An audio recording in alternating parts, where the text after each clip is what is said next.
cultural fascination with superheroes is really based upon social climate. Basically, since 9/11, you've seen an explosion of the superhero culture. It's wish fulfillment in the sense of social justice. In other words, superheroes can fix everything. They can do everything.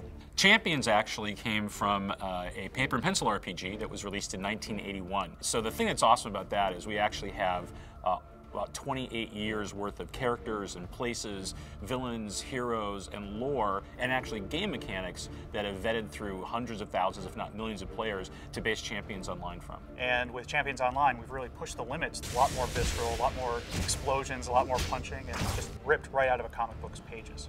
For people that have played the pen and paper game, I think they're going to see some core similarities between that and Champions Online. They're going to recognize certain characters, even though we've really updated them for the new millennium. They're going to recognize places. They're going to recognize lore. We've been very true to that. The level of depth and complexity that you want to be able to open up to players is paramount. We really, really need to make sure that people have this incredible experience where they can sit there and really craft a superhero who's iconic. We know that people want to be able to fly into the middle of Millennium City with their hero and have other players look up and go, oh wow, that guy looks incredible, there he is, I can't believe it. And you're showing off your powers and effects, the look of your character, and that's something that we really, really give you all the tools for in the character creation system. That's one of the elements that was really difficult to try and translate in, and we really kind of decided, it's like, well, we could have our powers designers focus on the cool elements that most people can recognize as okay, this is typical superhero powers that people want to play. Let's build those ahead of time so people don't have to waste like tons of time doing it.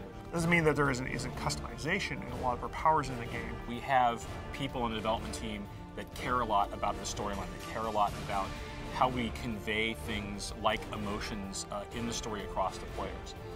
We actually have a comic writer who's on staff, John Layman, who is actually out there in the real world making comics all the time. For me, the bad guys are always more fun to write than the good guys. I mean, that's sort of a given. They're just, they're more interesting. They bring more drama. We decided that we were going to show a range of environments. Millennium City, which is this fantastic city of the future. There's also the desert. We also have places where you go underwater, and you're in Canada. You know, the frosty wastes of the Great White North. We wanted to make it feel like an action comic book, so you have a lot more active movement, players moving around, reacting to villains of the game, etc. Very much action, biff pow type of comic book feeling.